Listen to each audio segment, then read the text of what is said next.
Welcome to sort of Uncle Keith's decision time, my decision time on my cancer journey. Now, I have with me here Sajid Mahmood.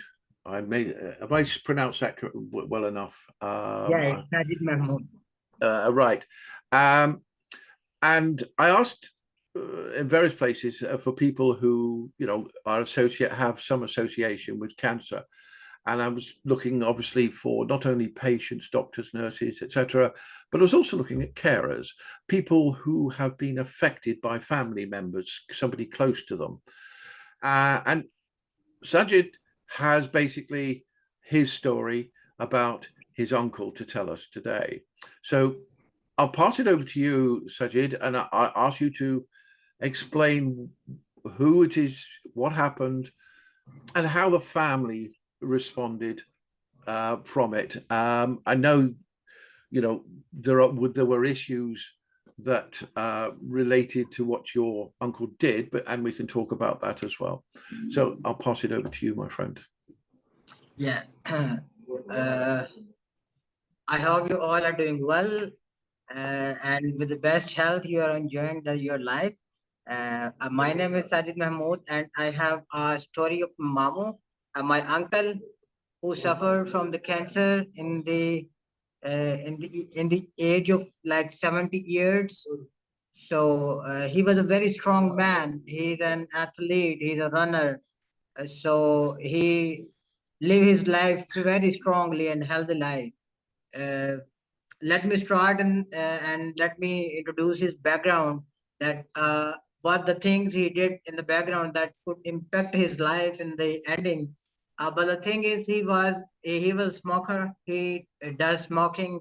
But the thing is, he quit smoking like 20 years before his death. So we can't say that smoking impact on the cancer. Uh, I don't think so that his smoking habit become the cause of his cancer because he quit smoking like 20 years ago. So after the 20 years of quitting smoking, he diagnoses like cancer. But the thing is, in the beginning, he got a pimple in the mouth, very small pimple. Um, he ignored that like in the normal pimple, and he said that it can be recovered uh, in days, or it's not hard for him. But the thing is, due to just his lightness and ignorant, uh, with the passage of time, he paid very hard price of that ignorant behavior. Uh, but it's not like he suffered. We all suffered from that journey. And that is a journey which is impacting everybody's life who is connected to that person. So I must say that that's not the life of one person. That is the life of all the people who is connecting to that person. So when after some time, when we realize that this is like not a normal pimple, and that will not be recovered uh, normally, then we went to the hospital, and we got tests and we got all the things, and with the passage of time we diagnosed that uh, my uncle had cancer, and that was a very hard time for all of us. And it is a very tragic moment that a person who lived all his life very healthy, because he don't have any disease in his whole life. He don't have a sugar, he don't have blood pressure issue, uh, or there's nothing in his life. He's a very healthy man, 70-year-old man, but the thing is, he's very healthy. When we doctors diagnosed he's suffering from cancer, and he was suffering from third stage of cancer, so which is very hard for everybody to absorb that situation. So when he diagnosed cancer, then immediately we start all the things, and the procedure that is designed for to recover the cancer patients, we started. Uh, we did chemo, and all the things, all the tests. With the passage of time, he loses all the hairs because at the age of 70 he had full he had hairs like a 17-year-old boy because his head is full of hair and his beard is like you can say uh, uh, I must say his hair just not like you. Yes, I know.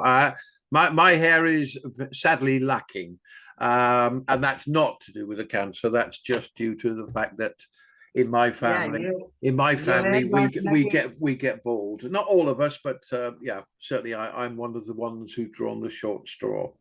Um, all your right. hair, your hair is lucky because he will not face the cancer symptoms. Yeah, but I could lose me beautiful beard. Well, not so beautiful, but Yeah, it is beautiful. it's my brand, isn't it? Looking at my beard and so forth.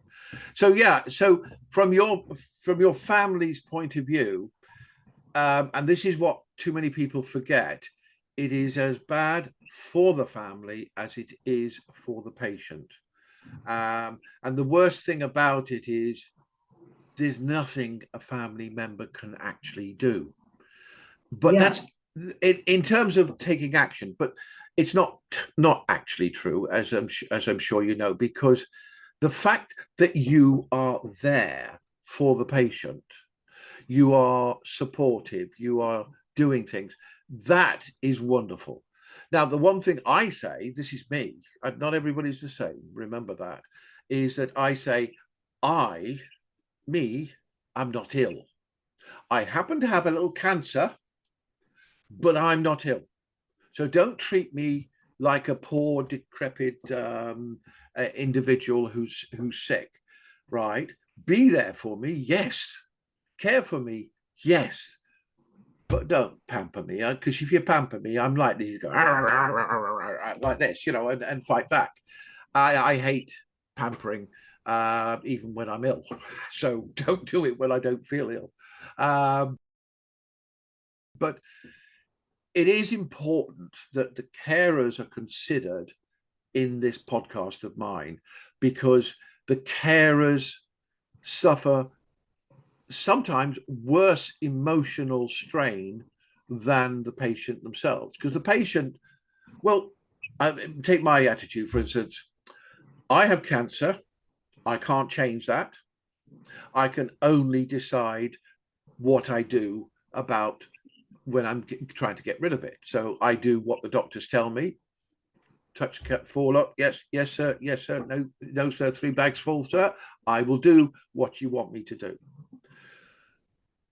But the carers don't even have that. They're not given instructions. They don't have any rule books. They don't have a schedule of meetings that they have to attend to affect themselves. They have nothing. They have no counseling, no nothing, right?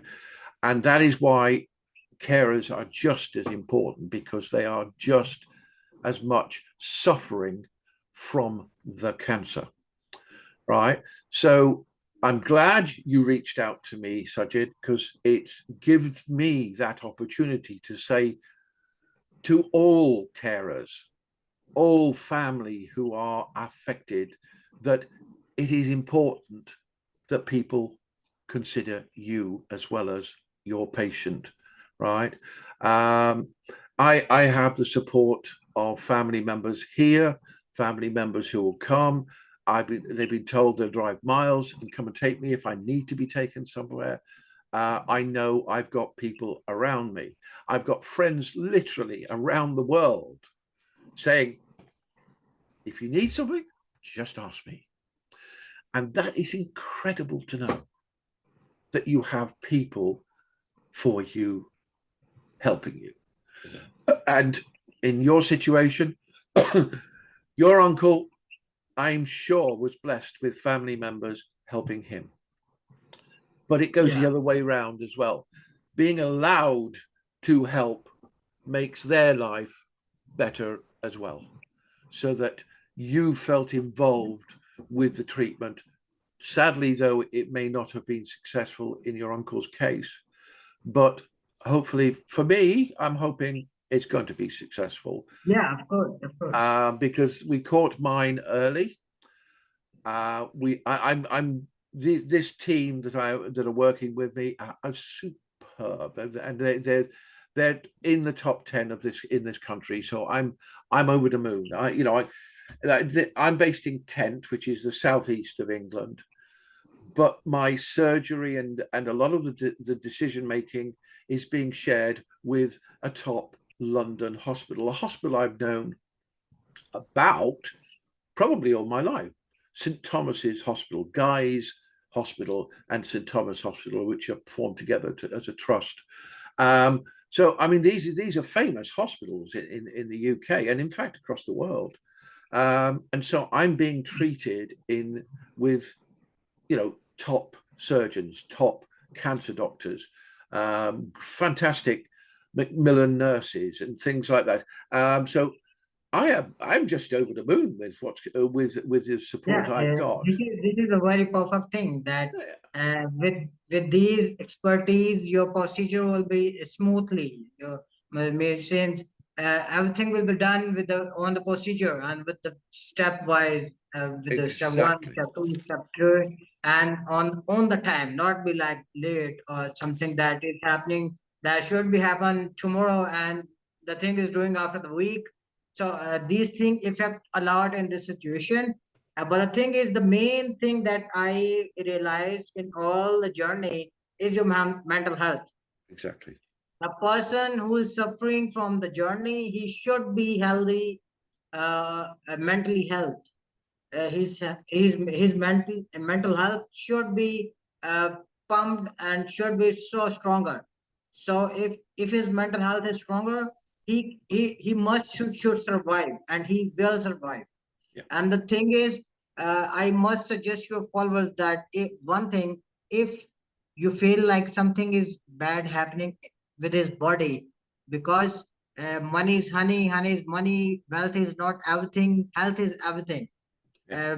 With wealth, you can't be happier, but with good health, you will be happier person in the world. So if something bad happening with your body, anywhere in the body, you must go to the doctor and diagnose on the first step. Yeah. If you will do the things late, then you must pay the very expensive price of that action. Exactly. Because with my uncle, the thing that I realized, he ignored and he take things very easily because he's a stronger man. So Exactly. It is. he, It is something that us men are particularly bad at yeah, responding, particularly to health things, um, because we're the survivors, we're the men, and so forth. We don't need to be treated in a hospital. I can that is a I very can get bad on, behavior. Yeah, but it's not true. We need doctors just as much as the ladies do. And I mean, I was very lucky in the sense that I am normally somebody who doesn't like doctors, who won't go to doctors, right? Because every time you go to see a doctor, they tell you you're ill. So don't go to the doctors and then you're not ill. Simple. Unfortunately, it's also not true. But in my situation, what happened was that I had swallowing problems, which was not right, obviously, but I didn't do anything to begin with. But then I had 2 days of bad swallowing and almost choking. It was a terrible, horrible time. Each time it took me half an hour to an hour to clear my airway. Well, not my airways, my gullet, because I was breathing. That's an hour I'd be dead if I wasn't breathing. Yeah, and I basically that scared me, and I just said I've got to get to the doctor, and I rang the doctor, and basically into the doctor same day, and then within 2 days I was in hospital. So you know what we've got a great system here. So and for those of you who don't realize that obviously Sajid is not in England. He's in Pakistan, and throughout the country, it doesn't matter where you are, whether you're in the North America, South America, Asia, Europe, Australasia, whatever it is you got, Indian subcontinent, because you're slightly different than Asia. On there, it doesn't matter where you are. you have to deal with what the facilities you have in your country, right? Yeah. If you're lucky enough to have money, you can go to other countries to be treated. I know, but vast majority of people have to put up with whatever's available in their country. I can't do anything about that, but I can. And the purpose of this podcast is to help you on your journey, is to show you what Sajid was talking about. It's in terms of your mental health, keeping your positivity, your determination, your drive to sort out the problem, not to hide from the realities of life. Because the Absolutely. only things you will ever regret in your life are the things you don't do, right? And that's the point. If you don't take action in anything, because I'm going to use this podcast also to highlight my cancer journey, to highlight that you never give up in business, because it's critical in life. If you give up, you lose control of your life. You lose control of the decisions, the direction of your life, whether it be your health, your life, or your business. So make decisions. Don't sit on your ass and simply say, oh, it's not going to happen to me, right? Take action, right? Sajid, thank you wonderfully for coming on and sharing your story. I hope this helps people to understand, particularly that I think the highlight is don't ignore things, Yeah. right? And be there for those who need you, Yeah. right? Because, if I didn't have people around me, I'm not certain how I could cope. Yeah, then life, then this journey become more harder, Oh, and so the much more survival harder. chances, I'm, yeah, of I'm, life I, become so I, hard. I have my mum here. She's 91, 92 later in the year, not that long to go. And without her there, I could go to pieces. But now I can't do that because I can't let my mum down, right? I've got to think of her, even though I'm the one with the illness, right? But I've got to think of her. And that is amazing to help me be stronger for other people. I've got friends, some cope, some don't. And again, I've got to be strong. I've got to be positive for them. And yet it's me who's ill. And that's the point. By caring about other people, I'm stronger. Yeah. I'm better, right? I'm more positive because I've got to be for them as well as for me. And your story helps me and it helps other people. So thank you very much for your contribution today. So Sajid, thank you very much Thank indeed. you. Thank you so much for giving me opportunity to express my feelings and to express the journey that I face in my life. So I hope that your listeners will also uh, take a lesson and take something that can be helpful for them. Yes. If something happened in his life, I hope uh, there is no one who faced these type of journeys in his life, but this is life. We have to face all the things because these things not in our control, and we can decide that we have to face or we have don't need to face. But the thing is, if uh, unfortunately someone uh, go through with have to face that journey, then he must uh, realize the things that we expressed in the podcast. So thank you so much for expressing all the things. It's lovely. I'm very pleased to have met you, and I look forward to speaking with you again at another time. Thank you for listening and following this podcast. I'd like to ask you to like it, follow it, click the notification button, and share the link. The more people who can get access to these sorts of podcasts, the better they are able to cope with their life. And one thing I will tell you, it is an emotional journey, scary, wonderful, and so many other things to actually experience. So please if you have experiences on your cancer journey, whether it's because you're a patient or whether you are a carer, a friend, a doctor, a nurse, or whatever, please, please, please make contact, come and talk, and let's see whether we can include you on a future episode for the podcast. So don't forget, like, follow, click notifications, and share with others. Thank you very much indeed.